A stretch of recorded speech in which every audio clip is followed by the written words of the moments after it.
C'est l'heure de Local Actu, l'information en Périgord sur RLP.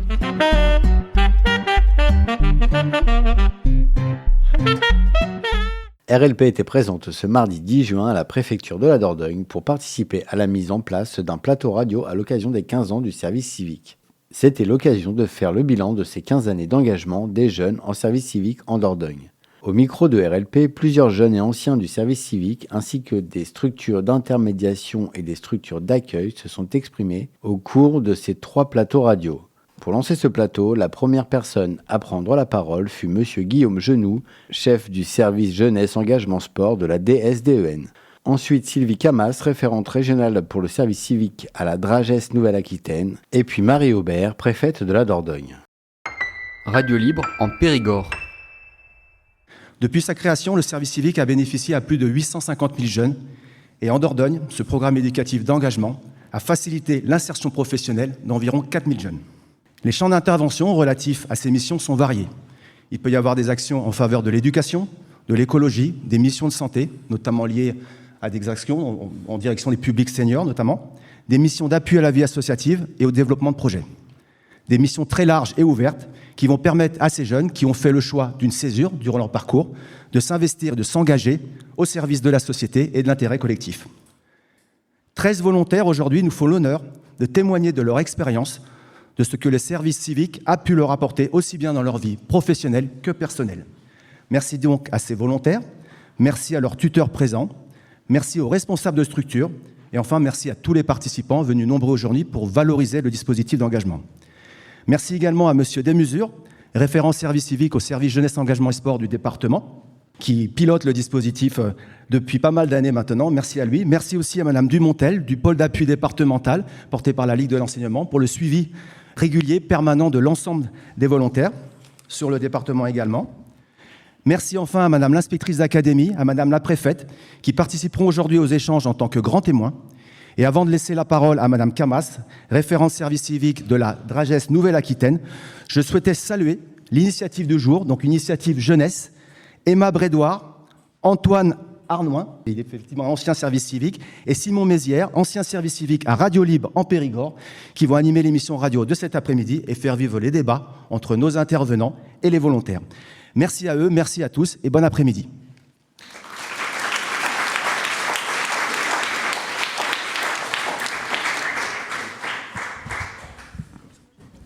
Bonjour à toutes et à tous. Je suis donc Sylvie Camas, je suis la référente régionale pour le service civique à la Dragesse de la Nouvelle-Aquitaine.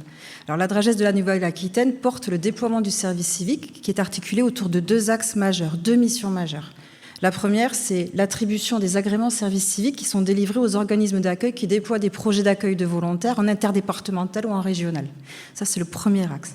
Le deuxième axe, c'est le pilotage, le déploiement harmonieux du service civique en lien avec les 12 départements de la région de la Nouvelle-Aquitaine et les équipes des SDJUS, donc notamment avec l'équipe de Guillaume Genoux, Olivier Desmesures, je suis désolée, j'ai un problème avec les prénoms à chaque fois.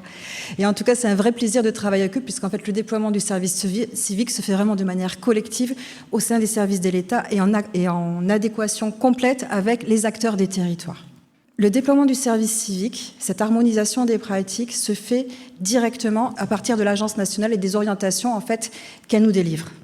L'Agence nationale du service civique accompagne les services de l'État, met à disposition des outils réglementaires, techniques, pédagogiques dans le but de faciliter l'accueil des volontaires en mission de service civique, que ce soit auprès des services de l'État ou auprès de tous les organismes qui accueillent des volontaires, mais également auprès des volontaires eux-mêmes.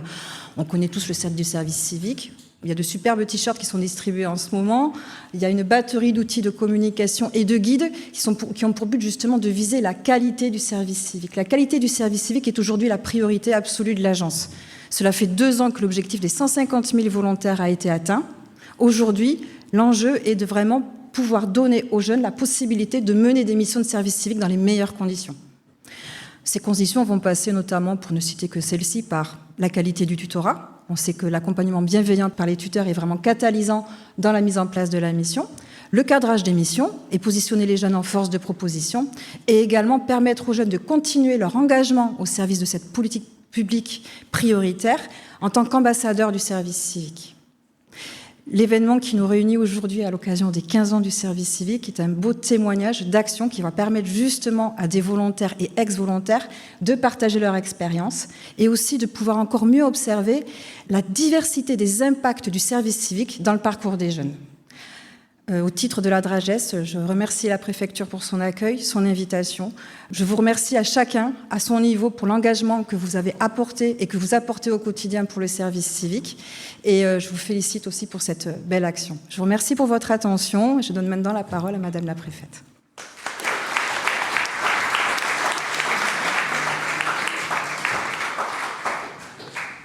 Bonjour à tous, ravie de vous accueillir aujourd'hui en préfecture pour cet événement autour du 15e anniversaire du service civique, qui est un dispositif maintenant bien rodé et qui a un très grand succès en Dordogne. Donc on est fiers de dire qu'on fait mieux que la moyenne et mieux que beaucoup d'autres départements en Nouvelle-Aquitaine.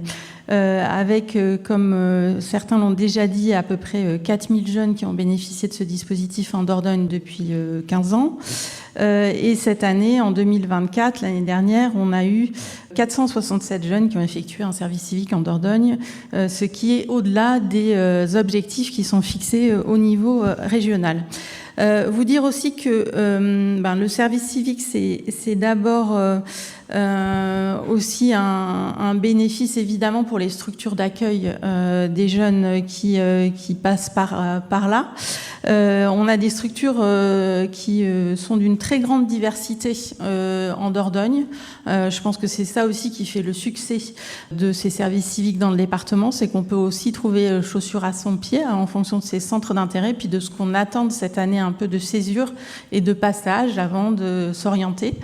De ce point de vue-là, on a 52 structures qui possèdent actuellement un agrément de 3 ans pour accueillir des jeunes, donc dans des domaines aussi variés que l'éducation, avec une grande place, un peu plus de 51% pour l'éducation, la solidarité 22% ou la culture à 11%. Ces structures sont évidemment des structures associatives. On sait que les associations sont au quotidien les structures qui font vivre aussi, par exemple, nos associations sportives, mais d'autres types d'activités sociales. Donc, quasiment la moitié des bénéficiaires aujourd'hui de services civiques sont des associations. 40% sont des services de l'État. Et ici même en préfecture, nous avons des services civiques qui accueillent et qui contribuent à l'accueil du public. 6% des établissements publics, y compris dans le champ de la solidarité, donc avec des EHPAD par exemple, et 4% des collectivités territoriales dans des missions là aussi très variées. Merci à la Ligue de l'enseignement aussi qui est là pour piloter le dispositif et assurer sa bonne dynamique en lien avec les équipes de jeunesse et sport. Et avec un prisme évidemment un peu spécifique pour le 24, une action spécifique liée aux dynamiques rurales et aux enjeux du vieillissement dans notre département, qui sont 2 défis auxquels toutes les collectivités, les partenaires publics ont affaire dans ce département. Et cette action spécifique me semble importante et intéressante à souligner, d'autant plus que je crois que c'est le seul département en Nouvelle-Aquitaine qui ait bénéficié de ce dispositif de pôle d'animation. Sur les objectifs, mais ça, je pense que les témoignages que vous allez pouvoir nous livrer les uns et les autres pour ceux qui sont des anciens services civiques ou ceux qui sont encore en cours de service civique, je pense que le succès de ce dispositif, c'est aussi la mixité sociale qu'il génère et puis le tremplin social qu'il offre. Et on n'a plus forcément beaucoup d'occasions. On sait qu'on a un débat sur le SNU, sur le service militaire. On n'a plus beaucoup de lieux finalement où la mixité sociale peut aussi s'exprimer. Et c'est sans doute ce qui fait aussi le succès de ce dispositif. Un tremplin social parce que ça permet soit de reprendre une activité quand on n'en a pas eu et de reprendre confiance en soi. Et on sait qu'aujourd'hui, c'est aussi ce qui fait défaut à beaucoup de jeunes quand ils affrontent le monde de l'entreprise. De prendre aussi du temps pour s'orienter. Le service civique est maintenant intégré comme une année de césure dans Parcoursup. Ça permet aussi de maturer son projet professionnel, car quand on sort du système scolaire, son baccalauréat en poche, on n'a pas toujours à 17 ou 18 ans les idées très claires encore sur son projet professionnel. Et ça me semble important de dire que cette étape-là est aussi une étape qui permet de mûrir son projet. Les services civiques de la préfecture pourront sans doute en témoigner parce que certains d'entre eux sont devenus depuis fonctionnaires.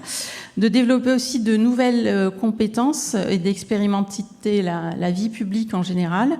Autant de leviers qui produisent leurs effets et qui, je n'en doute pas, seront discutés et l'objet de discussion cet après-midi. Je voulais juste, avant qu'on passe au débat et aux 3 tables rondes, vous faire lecture en fait d'une lettre, c'est assez rare, des usagers du service public écrivent au préfet pour le remercier. Et en l'occurrence, pour remercier un service civique, c'est arrivé la semaine dernière sur mon bureau, une dame qui s'est présentée en préfecture et qui dit « Je souhaite vous faire part, Madame la préfète, de ma grande surprise, alors ça me rassure pas vraiment, mais quant aux qualités naturelles d'écoute, d'empathie, de gentillesse et d'attention portées à son égard ce lundi 2 juin 2025 lors de son entretien de 15 minutes environ avec votre jeune agent d'accueil au sein de la préfecture.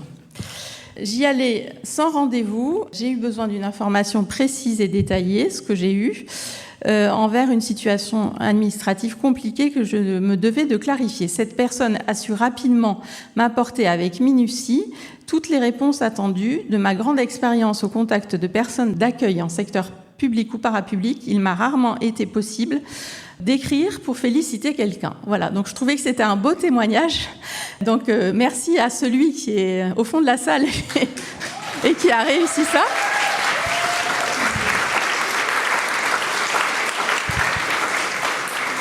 Je lui remettrai cette petite missive, mais je voulais garder ça pour aujourd'hui parce que je trouvais que c'était une bonne manière d'illustrer en quoi un service civique peut, être utile à une institution comme la préfecture, peut aussi être utile, et évidemment, et c'est surtout ça qui compte, aux usagers qui s'y présentent, et que ça développe aussi toutes les qualités, je suis certaine, on parlait d'empathie, d'écoute, de gentillesse, d'attention, autant de qualités dont à peu près tous ceux qui ont expérimenté ce dispositif, je suis sûre, ont fait preuve et feront encore preuve dans les prochaines semaines. Donc un grand merci à lui et à vous tous.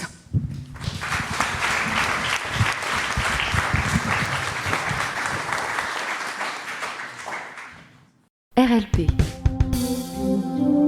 Radio Libre en Périgord. Et bonjour à toutes et à tous et bienvenue sur RLP, Radio Libre en Périgord. Aujourd'hui, c'est un plateau un petit peu spécial puisque nous nous retrouvons dans les grands salons de la préfecture et donc, vous l'aurez compris, pour les 15 ans du dispositif service civique, une occasion pour nous de recueillir des témoignages, de découvrir des parcours et surtout de comprendre les bénéfices de ce dispositif. Durant cette heure, 3 tables rondes et chère audience, je vous invite à participer, à enrichir les mots de nos invités.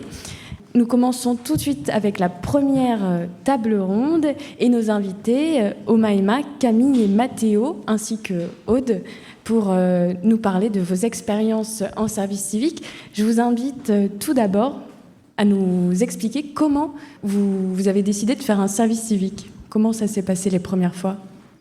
Alors bonjour à tous et à toutes. Alors pour ma part, moi j'ai pu accéder au service civique via la mission locale de Bergerac. Donc c'était à la suite de mes études, donc je me suis arrêtée sur un bac+2, donc j'ai fait un BTS support à l'action managériale. Sauf que c'est vrai que c'était pas forcément un domaine que j'estimais être le bon pour moi, donc c'est la décision pour laquelle, c'est ce pourquoi j'ai décidé de m'orienter vers le service civique pour m'assurer que le choix que j'allais faire par la suite allait être le bon. Donc je vais m'expliquer davantage. Tout ce qui est dans le domaine de l'humain, etc., c'est vraiment ce qui me correspond énormément. Donc ce que j'ai décidé de faire, c'est d'opter pour ce service civique pour être sûre de vouloir travailler dans l'EHPAD de la Madeleine. Donc c'est à Bergerac et ça s'est super bien passé pour ma part. Donc au début, ça m'a permis de me positionner en ce qui concerne le choix que je voulais faire finalement et de aussi avoir l'occasion d'aller sur plusieurs services. Donc c'est là où ça a vraiment confirmé mon choix. Et c'est là où je me suis dit que c'était là où je voulais continuer. Donc, j'ai pas fini mon service civique dans sa totalité parce que j'ai été reçue par le directeur, Monsieur Conangle, donc du coup le directeur de l'EHPAD de la Madeleine à Bergerac. Et il m'a par la suite proposé un contrat pour devenir AES. Donc là, je fais une formation actuellement. Donc je suis entre le travail et la formation. Donc pour ce qui est du travail, je suis du côté de Bergerac. Et pour ce qui est de ma formation, je me dirige vers Bordeaux pour suivre ma formation comme il se doit. Et du coup, voilà, c'est comme ça que j'ai connu le service civique. Et c'est aussi Madame l'artisan que je tiens à nommer aujourd'hui qui m'a beaucoup aidée aussi dans ma démarche et qui a fait que le directeur de lui-même a décidé de me recevoir dans son bureau pour me faire cette proposition-là, parce qu'il avait eu vraiment énormément de retours positifs me concernant. Donc c'est à ce moment-là que du coup j'ai été abordée par le directeur pour me faire cette proposition que j'ai bien évidemment acceptée, parce que pour moi c'est un honneur en tout cas de pouvoir continuer comme ça. C'est une très belle continuité que je souhaite à beaucoup de monde, parce que c'est que du positif. Voilà. Merci. Merci à vous. Beaucoup pour ce témoignage. Camille, tu as effectué ce service civique à Circa, donc, et aujourd'hui tu es médiatrice culturelle. Oui, alors plus vraiment médiatrice, ça c'était le travail que je faisais juste avant, mais je suis chargée de mission culture pour la collectivité, la communauté de communes Dronne-et-Belle.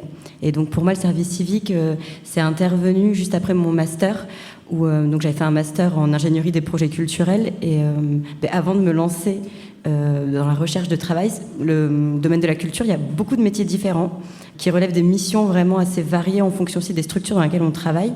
Et j'avais besoin, en fait, avant de me lancer, de cumuler un peu d'expérience pour aussi savoir un petit peu, découvrir un petit peu plus quel type de métier j'avais envie de faire dans ce domaine-là.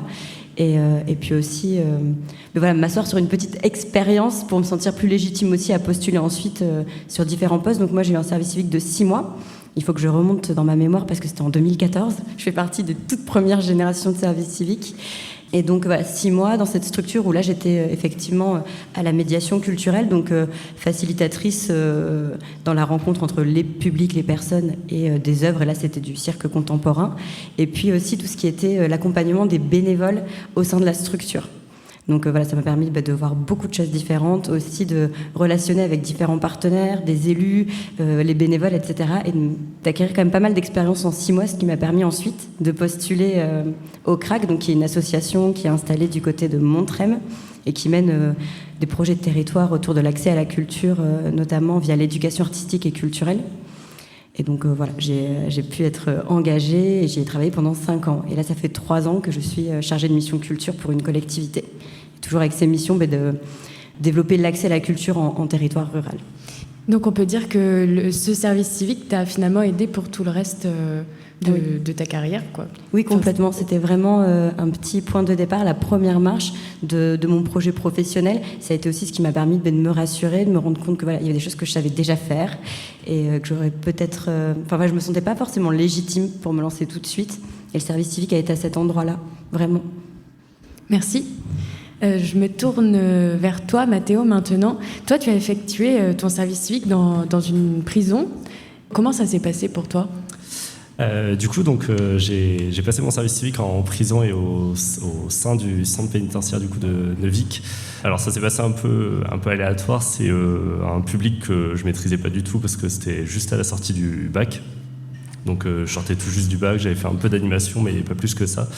Et il y a cette mission qui s'est présentée en recherchant et tout. Et je me suis dit pourquoi pas tenter aussi cette expérience. C'était l'occasion de tenter un nouveau public, tenter une nouvelle sorte d'animation aussi un peu particulière. Et du coup, j'ai passé l'entretien et puis je suis tombé là-dedans sur le centre pénitentiaire du coup de Neuvic sur une durée de 8 mois et sur tout le côté en fait gestion des animations et des intervenants qui participaient à la vie de l'animation au sein de la prison de Neuvic. Et qu'est-ce que tu as retiré du coup de cette première expérience en animation ? Alors c'est une expérience que je peux juste conseiller si vraiment il y a encore les missions, que ce soit auprès du service pénitentiaire de Dordogne et même de Nouvelle-Aquitaine. C'est vrai que c'est une expérience qui a été, pour moi en tout cas, qui a été super enrichissante, que ce soit sur la maturité, parce que à 18 ans, on rentre dans un milieu carcéral qui est assez violent et qui reste assez particulier. Mais c'est vraiment une expérience qui m'a permis aussi de prendre en maturité, de prendre en compétence aussi au sein de l'animation et puis après d'enchaîner mon parcours professionnel sur l'animation et sur ce que j'en suis aujourd'hui à l'heure actuelle. Et oui, parce que justement, aujourd'hui, tu travailles au Franca. Est-ce que c'est cette première expérience en service civique qui t'a ensuite aidé pour trouver ton travail actuel ? Alors, le travail actuel, c'est pas le service civique directement qui m'a permis de le trouver, mais c'est vrai que c'est ça qui m'a mis un peu le pied aussi dans l'animation, parce que juste après, j'ai enchaîné avec de la formation auprès des Francas de Dordogne avec qui je travaille aujourd'hui. Et ça m'a permis d'avoir un peu d'expérience aussi auprès de l'animation, cette fois-ci sur le côté jeunesse et enfants. Et en arriver là, du coup, aujourd'hui, sur de l'animation départementale auprès des Francas de Dordogne. Donc, tu as choisi finalement, juste après ton bac, de postuler pour un service civique. Comment ça a été reçu lors de ton année de terminale, alors que tous les professeurs sont tournés vers l'accompagnement d'une orientation post-bac, des inscriptions, et qu'ils suivent ça avec beaucoup de conviction. Donc, quand c'est que tu as annoncé aux enseignants, eh bien moi, je ne rentrerai pas dans l'enseignement supérieur après le bac, je veux faire un service civique. Parce que toutes les deux, en fait, votre service civique rentre dans un processus continu d'orientation. Tandis que où vous faites des choix après le bac, et finalement, ça vous permet de vérifier et de valider les choix d'orientation que vous avez faits. Tandis que là, c'est après le bac, je fais une césure, je m'arrête et je veux une autre expérience complètement différente. Alors du coup, c'est arrivé directement après le bac, mais alors les profs directement l'ont su un peu plus tard et très en fin d'année, parce que du coup, j'ai eu un tout petit début de BTS en fait juste après l'année de bac et qui m'a pas, qui me satisfaisait pas. Et du coup, de voir cette expérience et de par curiosité aussi d'apprendre un peu un nouveau milieu, même si je voulais toujours un peu aussi découvrir ce milieu de l'animation. De voir cette mission, ça m'a permis de découvrir en fait ce milieu de l'animation. Mais c'est vrai que du coup, tout le côté enseignant en gros au lycée ne l'a pas su directement l'année du bac. Et je rappelle juste avant qu'au micro, c'était donc vous êtes Nathalie Malabre, inspectrice d'académie et directrice académique des services départementaux de l'éducation nationale. J'avais une petite question maintenant dirigée à Aude, parce que toi aussi tu travailles au Franca et toi aussi tu as effectué un service civique. Est-ce que tu peux nous en dire un petit peu plus ? Oui, bonjour. Donc moi je suis arrivée en Dordogne en 2012, je ne suis pas originaire d'ici et quand j'ai cherché du travail et du réseau, c'était un petit peu compliqué et dans ma recherche en fait, de travail, on m'a proposé un service civique auprès de la Ligue de l'enseignement. Je connaissais absolument pas le dispositif, mais je me suis dit pourquoi pas tester, pourquoi pas essayer. Ça me permettra de connaître un petit peu de monde en Dordogne. Et donc j'ai été engagée dans une mission de service civique auprès du service culture de la Ligue de l'enseignement. Et c'était hyper chouette comme projet, puisque l'idée c'était de mettre en place l'exposition La Fabrique de la Paix, qui était une exposition interactive pour les lycéens. Mais grâce à ce service civique et au réseau en fait des collègues de la Ligue, j'ai pu rencontrer la directrice à l'époque des Francas de Dordogne qui recherchait une animatrice départementale et donc du coup ça m'a permis de postuler là-bas. Donc au final mon service civique il a duré 1 mois et demi, mais il a vraiment eu l'objectif que je cherchais au départ qui était de créer du réseau, découvrir ce qui se passait en Dordogne aussi. Et du coup, ça va faire 13 ans que je suis maintenant au Francas de Dordogne. Et je travaille toujours avec la Ligue de l'enseignement aussi de temps en temps sur différents projets. Donc c'est plutôt chouette. Eh ben, merci à vous 4 d'avoir témoigné pour cette première table ronde. On peut constater avec vous que les services civiques ouvrent à différents domaines, autant le social que le culturel, que l'animation, que plein de choses finalement. Et voilà, et tout de suite une petite pause. J'invite tous les intervenants de la seconde table ronde à venir à table. Donc on a Fanny Drouillant, Fanny Psaïla, on a Jennifer et puis Marie-Alix. Et donc la deuxième table ronde qui a la thématique des services civiques auprès de collectivités territoriales et des services de l'État. Là on avait vu avec la première table ronde auprès de tous les publics et on a vu plusieurs publics différents. En attendant que tout le monde s'installe, je vais parler de mon cas personnel. Comme Aude le disait, il y a un service civique, elle a fait un service civique quand elle est arrivée dans la région. Moi, c'est pareil. J'ai découvert Radio Libre en Périgord en faisant une offre de service civique. C'est celle qui me plaisait le plus quand je suis arrivé en 2017 dans la région. Et c'est un bon moyen pour faire une découverte d'une région qu'on ne connaissait pas. Radio Libre en Périgord a accepté l'invitation de la Ligue de l'enseignement, qui est là ce soir dans la salle. On remercie beaucoup Pauline Dumonteil pour l'organisation de cet après-midi. Et donc, vous avez ici donc Antoine qui a fait un service civique, Emma aussi, moi-même, et on en accepte beaucoup à Radio Libre en Périgord. Donc, la thématique pour cette deuxième table ronde, c'est les collectivités territoriales et les services de l'État. On a aussi, selon des personnes qui l'ont remarqué, les mairies de Périgueux qui sont présentes, mais à table, on aura plutôt la communauté de communes Île-Verne-Salambre, qui est un grand pourvoyeur de services civiques, qui a l'agrément en service civique et qui en fait la promotion couramment. Donc je donne d'abord la parole après la présentation. Ensuite, on a aussi des anciens volontaires en service civique au tout début, qui ont commencé aux toutes premières années, après 2010. Et donc, pour la communauté de communes Île-Verne-Salambre qui veut s'adresser en premier, donc, vous avez, depuis les années 2010, accepté beaucoup de services civiques pour tout un tas de projets, non ? Bonjour, je vais commencer. Je me présente, Jessica Chezot-Cédel, je suis responsable du pôle social jeunesse à la communauté de communes Île-Verne-Salambre. Effectivement, nous sommes une structure qui a déployé le dispositif du service civique dans le cadre de sa politique jeunesse qui est portée par les élus communautaires depuis 2019, avec une analyse des besoins sociaux qui a fait ressortir un souhait de pouvoir proposer des dispositifs d'engagement citoyen pour les jeunes du territoire de la CCIVS. Et donc, ça fait maintenant 4 ans que nous disposons d'un agrément de service civique. Nous avons accueilli 23 jeunes volontaires en service civique qui sont accueillis par des tuteurs chaque année avec une diversité de missions. Je pense que vous aviez évoqué tout à l'heure à peu près tous les sujets, de l'éducatif en passant par l'action sociale, dans les centres de loisirs, dans les crèches, au niveau des structures jeunesse. Ils sont présents et ils réalisent des missions entre 6 et 10 mois tous les ans. Et moi, je tiens à souligner l'engagement qui est porté par les tuteurs et les tutrices. Donc, nous avons une tutrice autour de la table qui prendra le relais pour témoigner de son accompagnement. Mais c'est vrai que ce dispositif, il repose aussi beaucoup sur leur présence, leur accompagnement. Au-delà de la volonté de pouvoir accueillir les jeunes, il faut aussi pouvoir leur offrir tous les conseils que l'on peut donner quand on rentre dans le monde du travail, dans les collectivités territoriales, leur faire découvrir ou redécouvrir leur territoire, puisque effectivement la plupart des jeunes qui s'engagent dans ces missions sont des jeunes qui habitent à proximité ou dans les communes de la communauté de communes.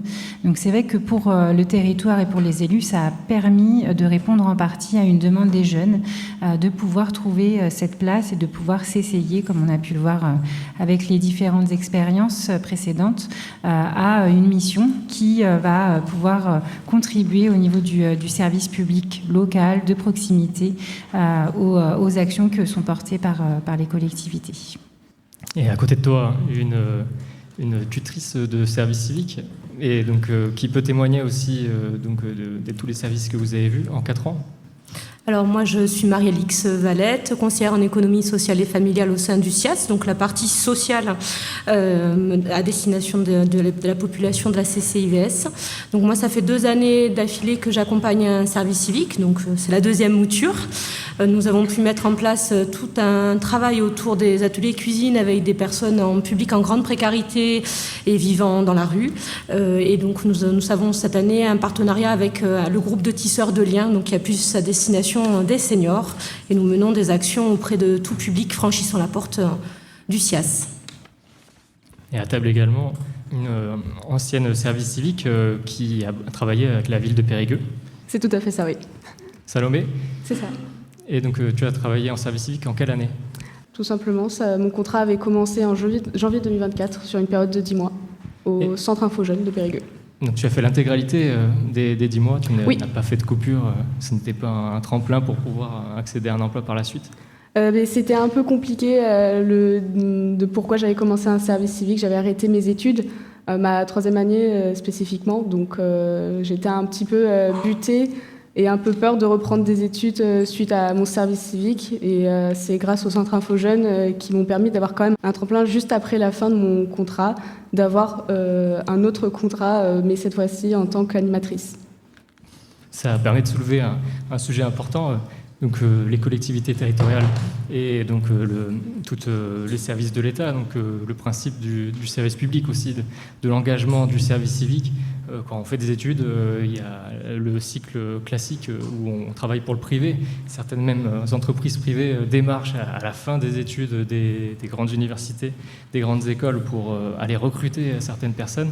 Certains s'engagent pour travailler pour le public, pour le bien commun. Il y a aussi cette notion, et donc c'est important que vous soyez là tous présents, donc à la fois le CCIVS, la ville de Périgueux. On remercie pour leur engagement dans ce dispositif service civique. Est-ce que tu veux témoigner aussi, te présenter ? Donc, je suis Fanny Drouillard, moi j'ai réalisé un service civique à la DDCSPP de la Dordogne, donc service de l'État, sur la promotion du sport santé, le réseau sport santé de la Dordogne.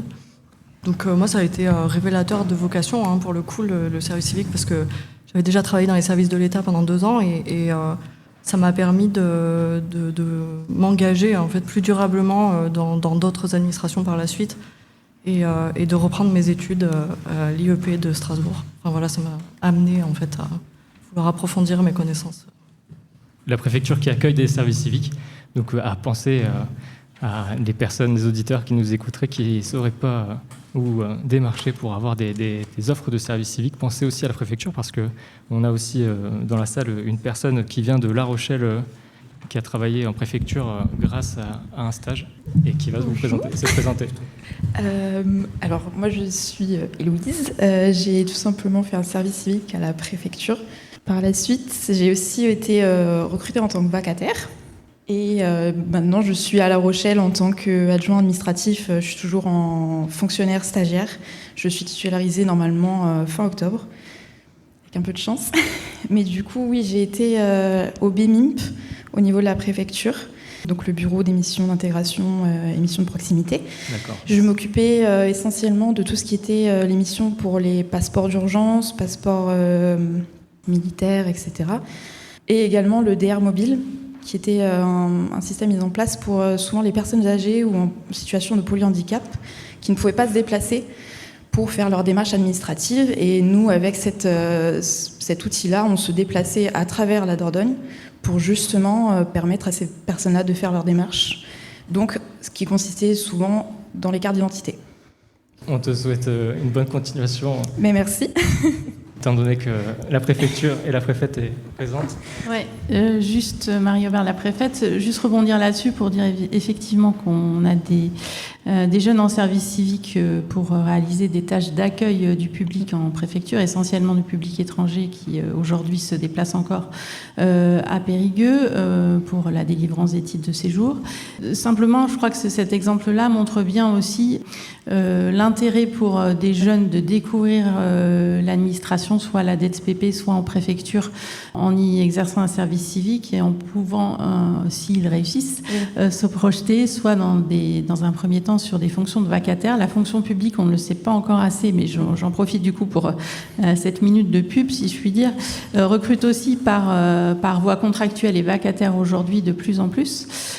C'était ton cas, suite à ton service civique. Et ensuite, notre rôle est aussi d'accompagner les jeunes qui ont envie de rester dans le service public à la préparation des concours. Voilà. Donc, sachez pour tous ceux qui seraient éventuellement intéressés par des missions à l'accueil de la préfecture, qu'on s'attache pour les jeunes qui ont réussi et qui ont envie de rester dans la fonction publique, de les coacher pour passer des concours administratifs et pouvoir peut-être un jour revenir à Périgueux.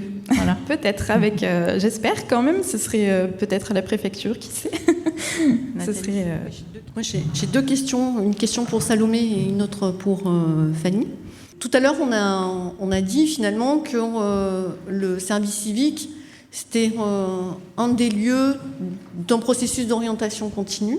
Mais j'ai l'impression que ça fonctionne aussi, d'après ce qu'a dit Salomé, comme un lieu de formation en soi. Et puis après, je voudrais savoir comment ça se passe précisément, la relation avec un tuteur, une tutrice, puisque j'ai vu que la tutrice de Fanny, c'était Julie Pourterran, du SDJES. Donc là, je suis curieuse de savoir justement quel est l'accompagnement précis et la relation qui se crée. Effectivement, c'était très formateur pour moi parce que, comme j'ai dit, j'étais totalement perdue sur ce que je voulais faire parce qu'à la base, j'avais fait un BUT qui s'orientait plus vers l'urbanisme, l'analyse de terrain, l'analyse sociale. Avec mon stage, puis après mon service civique, je me suis vraiment rendu compte qu'en fait, j'aimais plus l'animation, le contact avec l'humain, plus qu'autre chose. Et j'ai beaucoup appris avec le Centre Info Jeunes parce que le but premier, c'est justement informer les jeunes. Et non seulement j'ai eu de l'expérience, j'ai eu beaucoup de choses, mais en plus, grâce à l'Info Jeunes, j'ai en fait beaucoup plus de choses qui me sont ouvertes aussi. C'est vraiment très formateur, effectivement. Enfin, moi, en tout cas, j'ai vraiment apprécié de faire mon service civique là-bas. Et pour répondre à la deuxième question, du coup, donc avec Julie Pourterran, c'est vraiment une relation de confiance en fait qui s'est créée parce que le tuteur doit accompagner le jeune dans l'élaboration d'un projet à l'issue, enfin qui se poursuivra à l'issue de sa mission. Donc vraiment une relation elle m'a accompagnée dans la définition d'un projet professionnel, quoi, réellement. Et on est resté en lien par la suite. Si je peux me permettre, donc en tant que tutrice, donc c'est pas du tout la même relation qu'un stagiaire que nous accueillons pour quelques semaines ou même sur une année ou sur un apprentissage. C'est quelqu'un qui est entre le stage, la recherche d'un projet professionnel et un salarié, un collègue lambda ou en relation particulière. C'est quelqu'un avec qui on avance sur la mobilité, avec qui on parle d'alimentaire, avec qui on parle peut-être s'il y a des problématiques familiales, comprendre pourquoi ils sont pas là, pourquoi ils n'ont pas aimé cette action-là, leur donner la possibilité de faire des projets, de nous proposer des actions et de les accompagner dans le montage d'un projet, puisque nous sommes dans le champ du social, donc on monte des fiches techniques, je pense qu'on part pas comme ça sur un projet. Et donc, on les aide à se professionnaliser sur un temps donné. Donc, quand on est sur 6 mois, c'est assez court, mais quand on est sur un parcours de 10 à 12 mois, on le voit évoluer, on le voit avoir son permis de conduire, nous dire qu'il prend un appart. Donc, nous, travailleurs sociaux, on dit, t'as pensé, ou vous avez pensé à ouvrir votre compteur EDF, vous avez pensé à la C2S, Et donc, on les accompagne aussi sur le champ du quotidien, ce qu'on ne ferait pas avec des collègues parce que de fait la relation n'est pas la même, et avec des apprentis, le centre de formation est en parallèle. Donc c'est une relation particulière, privilégiée et sur un temps spécifique pour eux, où ils se posent des questions, ils ont le droit de se poser des questions. Stéphane Lozac a souhaité réagir pour le Centre Information Jeunesse. Oui, pour compléter, donc, du coup, on a effectivement accueilli Salomé. On a la chance d'avoir une volonté municipale, comme quelques autres villes, mais sur l'emploi, enfin, le recrutement de jeunes en mission de service civique depuis plusieurs années. Et effectivement, il y a un accompagnement, il y a une question de confiance en fait qui se crée, parce que moi, je suis d'accord qu'il y a une fiche technique qui est créée au début, il y a une mission qui est affichée, etc. Mais cette mission-là, elle évolue aussi en fonction du jeune, en fonction de la confiance qu'on va créer dans l'équipe. Et puis, en tout cas, nous, ce qu'on développe, c'est quelle que soit la mission et le service dans lequel le jeune va choisir sa mission. Il y a certes un tuteur, mais en fait, il y a une équipe autour de ce jeune-là. Et donc, du coup, ça permet aussi aux jeunes de voir différentes façons de fonctionner, de voir différents personnages au sein d'une même équipe parfois, et puis du coup de se créer sa propre façon de fonctionner, sa propre amplitude, et puis après effectivement de se poser. Et je pense que le temps d'information sur la formation, il est extrêmement important. Ça permet aux jeunes de découvrir les possibles. Souvent, on dit ça. Donc, je pense que c'est important dans le cadre du service civique, d'autant qu'ils ont des profils tous différents. Ça a été dit tout à l'heure en préambule par Guillaume Genoux, mais c'est de 16 à 30 ans, voire 35. Et quand on a 16-17 ans, on ne réagit pas de la même façon que quand on a 19-25, et puis, etc. Donc oui, il y a aussi un côté de confiance, une question de confiance qui doit se créer dans l'équipe avec le jeune. Merci Stéphane. Si personne d'autre des collectivités territoriales ah oui, peut-être une réaction, et ensuite on passera à la table ronde engagement associatif. Oui, moi, ce que je voulais souligner, c'est qu'effectivement, dans l'accompagnement qui est proposé aux jeunes, on a aussi, nous, la chance d'avoir, nous, un partenariat étroit avec la mission locale, ce qui nous permet, sur le parcours professionnel notamment, de pouvoir travailler de concert avec un binôme tuteur et référent conseiller mission locale pour des jeunes qui n'avaient pas forcément franchi la porte de la mission locale, en plus, et ça leur a permis d'ouvrir tout un tas de dispositifs pour lesquels ils n'avaient pas forcément connaissance. Et la plupart des jeunes qui sont passés en mission de service civique dans nos services ont pu soit avoir leur permis, soit passer le BAFA. C'est un dispositif qu'on porte aussi, nous, la collectivité, dans le cadre du BAFA de territoire, soit pouvoir accéder à des financements de formation. Et ça, ils n'avaient pas forcément, effectivement, tous ces outils-là. Donc, je dirais que ça donne encore un plus supplémentaire au-delà de la mission et de tout l'épanouissement qu'ils vont pouvoir avoir dans l'exercice des missions avec leurs tuteurs, de leur donner un petit peu une boîte à outils supplémentaire, les rassurer et les accompagner vraiment individuellement. Et je confirme, c'est bien un travail d'équipe d'accueillir des services civiques. On le voit, la mobilité en milieu rural, c'est un sujet qui n'est pas toujours évident, qu'on soit jeune ou moins jeune. Et nous, on a la chance d'avoir des collègues dans les services qui s'organisent pour amener, déplacer les jeunes qui ont besoin d'être déplacés. Et sans ça, ils ne pourraient pas faire leur mission de service civique en milieu rural. Donc voilà, un grand merci à nos équipes, aux agents de la collectivité et aux élus qui nous ont permis de nous donner des moyens pour accompagner ces jeunes au quotidien. Je vous remercie toutes et tous pour cette table ronde et j'invite toutes les personnes suivantes. Pauline pour représenter la Ligue pour la table ronde engagement associatif, Cindy Gaillard, Chloé Gaillard, Céline Rodier. J'introduis Pauline Dumonteil, donc, qui est au pôle d'appui du service civique et anciennement notre référente à la Radio Libre en Périgord pour la Ligue de l'enseignement et qui donc, a vu beaucoup de services civiques dans son parcours. Bonjour à tous. Alors, du coup, je vais commencer avec ma casquette chargée de développement service civique. Du coup, effectivement, j'ai accompagné beaucoup de volontaires à la Ligue de l'enseignement, qui, du coup, est une association qui fait de l'intermédiation service civique et qui met à disposition des volontaires dans d'autres structures du département. Mais j'étais surtout à la table ronde pour ma casquette ancienne volontaire service civique. Mais je vais laisser Céline Rodier se présenter, qui fait aussi de l'intermédiation service civique avec Profession Sport et Loisirs. Oui, merci. Bonjour à tous. Donc oui, pour Profession Sport et Loisirs, on accueille des jeunes volontaires qu'on met à disposition auprès de structures, essentiellement des clubs sportifs, sur des missions d'appui au projet des différents clubs. Notre petit plus sur notre action d'intermédiation, donc on a aussi des tuteurs au sein des clubs qui sont formés, qui ont cette mission d'accompagner les jeunes dans leur mission.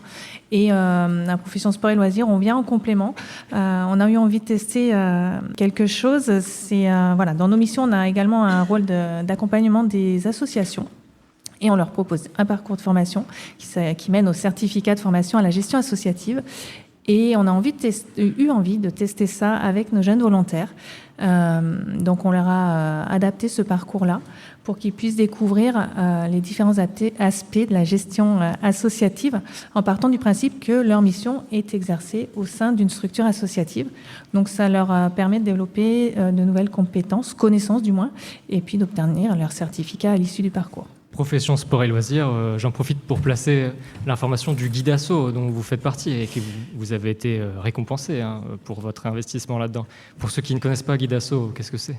Alors, Guide Asso, c'est un réseau d'appui à la vie associative qui rassemble toute la ressource nécessaire aux associations pour pouvoir avancer dans leur projet associatif. C'est un ensemble d'acteurs, c'est un réseau d'acteurs qui sont en mesure d'informer, d'orienter, d'accompagner de manière généraliste ou sur des sujets, des thématiques beaucoup plus spécifiques, les associations. Et du coup, voilà, ce collectif qui fonctionne très bien ensemble, qui se connaît bien maintenant. Donc, on a cette force et du coup, ça nous a permis de proposer collectivement un programme de formation ultra complet et donc avec en petit plus ce parcours certifiant de formation à la gestion associative. À vous, Cindy Gaillard, vous êtes ancienne volontaire au comité départemental olympique et sportif. Comment vous est venue cette idée de faire ce service civique ? Du coup, j'ai commencé un master en fait en réhabilitation par les activités physiques adaptées sur Montpellier. Et donc ce master devait permettre de faire de la coordination de réseaux, notamment en sport santé. Donc j'ai appris qu'il y avait ce service civique au CDOS, notamment avec Florent Petit du coup qui était mon tuteur. Et en fait cette mission, il y avait deux missions. Il y avait l'organisation d'une journée des comités, donc l'organisation d'un assez gros événement. Et la deuxième mission, c'était le lancement du réseau sport santé que le CDOS avait commencé à travailler avec le centre de rééducation de la Lande. Et en fait, ce service civique correspondait exactement à ce que je pouvais rechercher. L'organisation d'un événement, c'est pas via des cours qu'on va l'apprendre. Je pense que c'est vraiment en le mettant en place. Donc, ça me permettait d'avoir cette nouvelle compétence. Et ensuite, le lancement d'un réseau sport santé, c'était exactement ce pourquoi je faisais mon master. Donc voilà, ce service civique du coup m'a intéressée de suite et je l'ai mené pendant ma première année et le début de ma deuxième année de master. Et qu'est-ce que vous en avez retiré de ce service civique et donc du coup de cette mise en pratique de vos études? Donc j'en ai retiré des compétences professionnelles que j'aurais pas acquises durant mon master. Et en fait, à la fin de mon master en 2015, l'Agence régionale de santé et le service DDCSPP, maintenant on va appeler plutôt le SDJES, a mis en place des postes de chargé de mission sport, santé, bien-être sur les départements de l'Aix-Aquitaine. Et du coup, le groupement d'employeurs de profession sport et loisirs recherchait une personne pour coordonner ce réseau. Voilà, ayant fini mon service civique sur la création de ce réseau et en même temps avec de nouvelles compétences, ça tombait très bien. Donc ça m'a vraiment permis d'avoir un réseau et je pense quand même un poste sur la Dordogne et dans quelque chose qui était très intéressant du coup pour moi. Chloé Gaillard, vous êtes volontaire actuellement du coup au comité départemental olympique et sportif. Alors je suis ancienne volontaire mais toute récente. Je l'ai fini le 30 avril donc c'est tout frais. Donc j'étais également en service civique au comité olympique, donc toujours avec Florent Petit du CDOS. Et comment ça s'est passé? Très bien. Pour moi ça a été une année complètement de césure après avoir arrêté en plein milieu d'un master. Et je ne savais pas quoi faire. Les offres d'emploi sur le département ne me correspondaient pas. Et donc, je me suis dit que j'avais envie d'être utile et que le service civique, c'était plutôt évident, du coup. Et je me suis tournée vers le sport parce que c'est le domaine que j'apprécie le plus, on va dire. Donc, j'ai cherché essentiellement un service civique dans le sport. Et est-ce que ce temps de service civique vous a permis de vous remettre sur pied ? On va dire que ça m'a aidé à réfléchir et à mûrir un projet professionnel ou au moins à me poser, à réfléchir calmement sans me mettre la pression à ce que je voulais faire plus tard, tout en étant utile et en travaillant dans un domaine qui me correspond. Et aujourd'hui, par exemple, est-ce que vous avez des idées plus claires quant à votre avenir par rapport à cet après-service civique ? Oui, on va dire que ça m'a permis d'en discuter déjà avec mon tuteur, d'en discuter avec les différentes personnes que j'ai pu rencontrer durant mon service civique, qui m'ont conseillé, avec qui j'ai pu échanger, qui du coup m'ont aidé un peu à éclaircir mon projet professionnel. Ah, il y a une question. Donc oui, on a eu la chance, je tenais à le dire, dans l'associatif, notre chance, c'est de travailler l'innovation sociale par ces deux projets-là.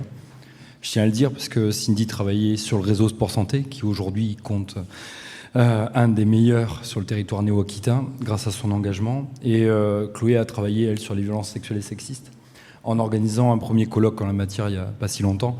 Du coup, on parle de parcours, forcément on parle de parcours, mais on parle du rapport gagnant-gagnant, c'est-à-dire que pour l'association, ça permet l'innovation sociale et dans des thématiques prioritaires de l'État.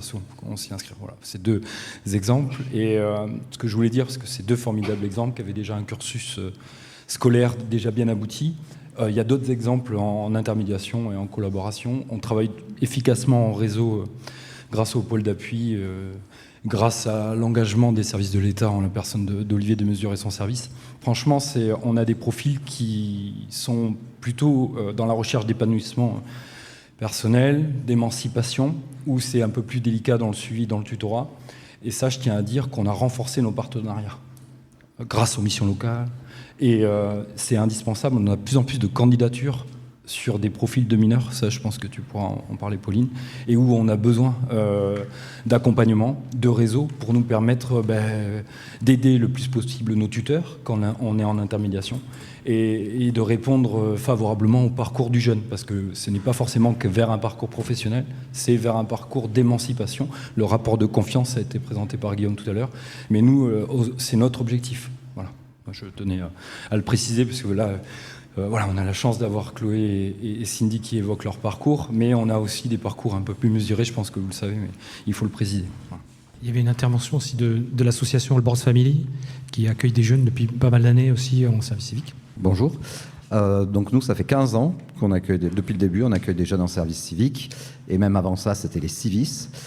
Donc ça fait vraiment longtemps qu'on bénéficie de ce dispositif. Donc on a accueilli des jeunes de vraiment plein de profils différents, aussi bien des jeunes hommes, des jeunes femmes, des valides, des personnes en situation de handicap, des personnes qui étaient entre deux, qui finissaient les études, qui n'avaient pas de boulot, qui ne savaient pas quoi faire, qui sont arrivés là un petit peu par hasard, des personnes qui faisaient partie de l'association et qui voulaient mettre un pied dans l'animation socioculturelle, sportive. Donc il y en a certaines qui sont reparties faire complètement autre chose, mais il y en a certaines qu'on a formées, à qui on a financé des brevets d'initiateurs fédéraux, des CQP, qui ont par la suite bénéficié de contrats aidés et qui ont été embauchées. La dernière en date, elle est arrivée de Strasbourg. Au bout de 4 mois, on a vu que ça marchait bien. On a eu l'opportunité de lui faire un contrat tout de suite. Là, elle part pour Berlin, parce qu'elle change de vie, elle part pour Berlin dimanche. Mais voilà, c'était, je pense, aussi enrichissant pour eux que pour nous, parce que ça nous permet d'avoir des profils plus jeunes. Moi, j'ai 48 ans, donc ça me permet de travailler avec des personnes plus jeunes qui ont une autre approche de l'animation, qui ont une autre approche du public, qui nous amènent autant de choses que ce qu'on peut leur amener. Nous, on leur fixe pas de mission particulière. Ils et elles font absolument tout ce qu'on fait. Donc, de l'accueil du public, de la fabrication de rampes, de l'intervention en milieu scolaire, en centre de loisirs, de l'événementiel, du collage d'affiches. Enfin, voilà, on considère qu'il faut qu'ils voient tout pour qu'ils sachent que c'est réellement le travail et, si ça leur plaît, pouvoir s'investir vraiment là-dedans. Merci Jérôme Masson de All Boards Family. Donc on peut retrouver à Coulon-les-Chamiers, alors sur la rue Général de Gaulle ou au Silo, ça va peut-être changer dans quelques mois. Il y avait aussi une association qui travaille dans le service civique à l'international, parce qu'on peut partir aussi, quand on est en service civique, on peut partir aussi à l'étranger. Donc il y a une association qui s'appelle Saint-Mévol Solidarité Jeunesse, qui peut aussi témoigner de son engagement sur l'accueil et l'envoi de jeunes en service civique international. Alors juste pour donner un autre élément de diversité possible dans le service civique, donc on travaille depuis le début avec ce dispositif-là, et l'élément particulier qu'on apporte, c'est justement le contexte international. Donc les jeunes qu'on accueille en service civique, c'est des jeunes qui viennent essentiellement de missions locales par choix, parce qu'on pourrait aussi accueillir des jeunes en service civique international qui viennent de à peu près 140 pays partenaires qu'on a dans le monde. Et ces jeunes-là, ils n'ont pas forcément de mission spécifique particulière, mais l'idée, c'est vraiment qu'ils viennent intégrer un projet d'intérêt général, un projet collectif d'intérêt général.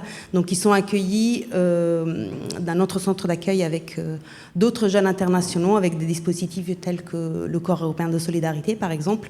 L'idée étant de construire un groupe mixte en termes de culture, d'horizon, de milieux sociaux, etc.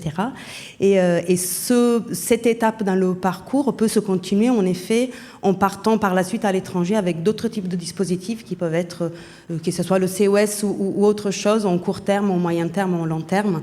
Et donc ça participe en fait à un processus de construction de soi, de prise de confiance, et puis à un moment donné, du coup, de choix aussi professionnels dans un deuxième temps.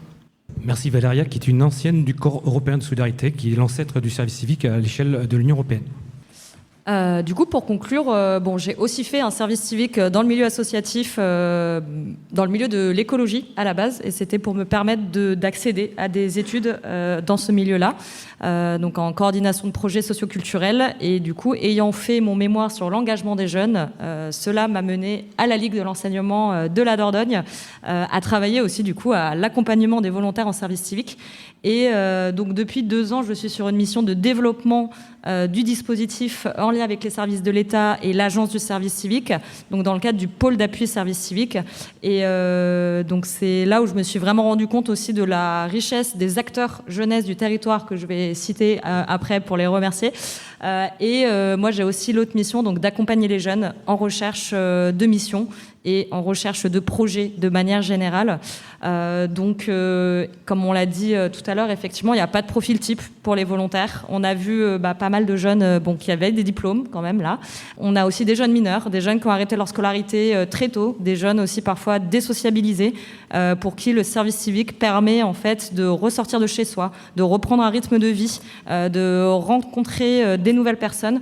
Donc au-delà de l'insertion socio-professionnelle des jeunes, c'est vraiment aussi de la prise de confiance. C'est vraiment un des premiers éléments qu'on voit qui est assez commun à tous les volontaires, de la prise de responsabilité, de l'autonomie et de la prise de confiance. Et ça, c'est aussi rendu possible grâce aux structures qui accueillent les volontaires et qui font confiance aussi à ce dispositif. Et donc, je voulais dire merci à toutes les personnes qui sont là aujourd'hui, donc à l'occasion des 15 ans du service civique.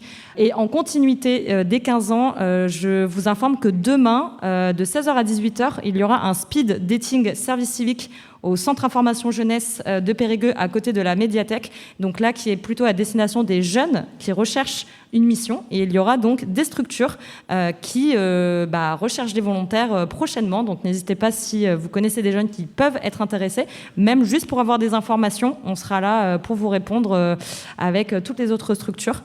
Je voulais remercier les collectivités territoriales qui se sont déplacées aujourd'hui. Je sais qu'il y a la commune du Buisson de Cadouin qui est là, il y a la communauté de communes de Drône-et-Belle et le Point Info Jeunes aussi qui sont là, du coup l'EHPAD de la Madeleine qu'on a vu tout à l'heure, et tout le tissu associatif et les acteurs jeunesse qui sont engagés dans le dispositif.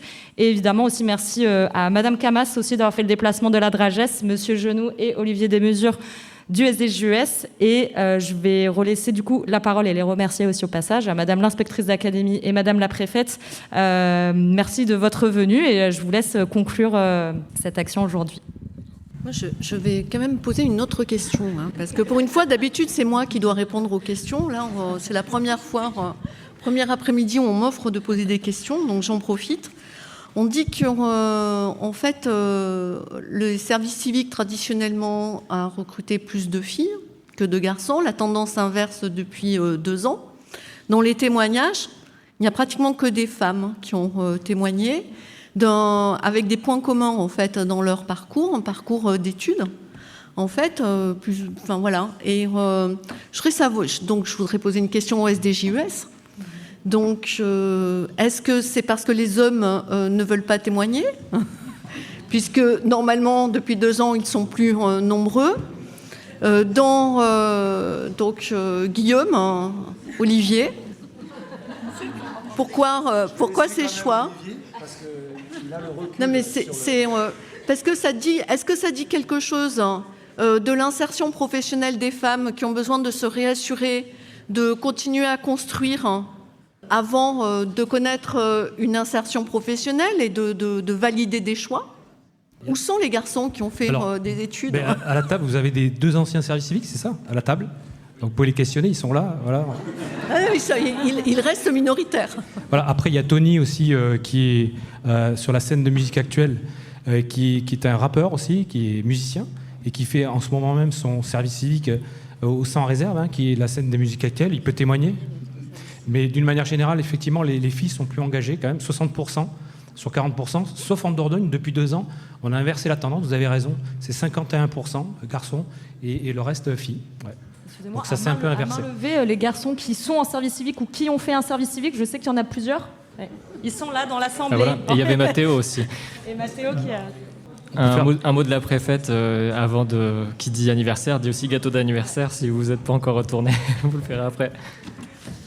Merci à tous de votre venue cet après-midi pour cette séquence de témoignages intéressante, mais qui vient bien confirmer l'intérêt pour un département comme le nôtre de recréer du lien social aussi via ce dispositif. On a vu, vous l'avez dit très bien et mieux que je ne saurais le faire, c'est un levier pour se redonner confiance en soi aussi, pour maturer son projet professionnel, et ça c'est autant de temps gagné ensuite pour accéder au monde du travail que ce soit dans l'administration pour certains d'entre vous qui est allé dans des administrations ou dans d'autres structures médico-sociales notamment.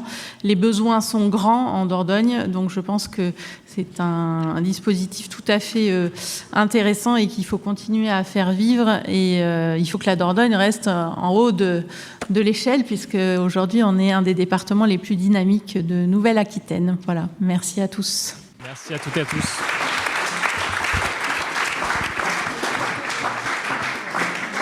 RLP remercie la préfecture de la Dordogne, la Ligue de l'enseignement, Olivier Demesure qui a présenté les intervenants présents dans la salle et leur a passé le micro. Merci à lui.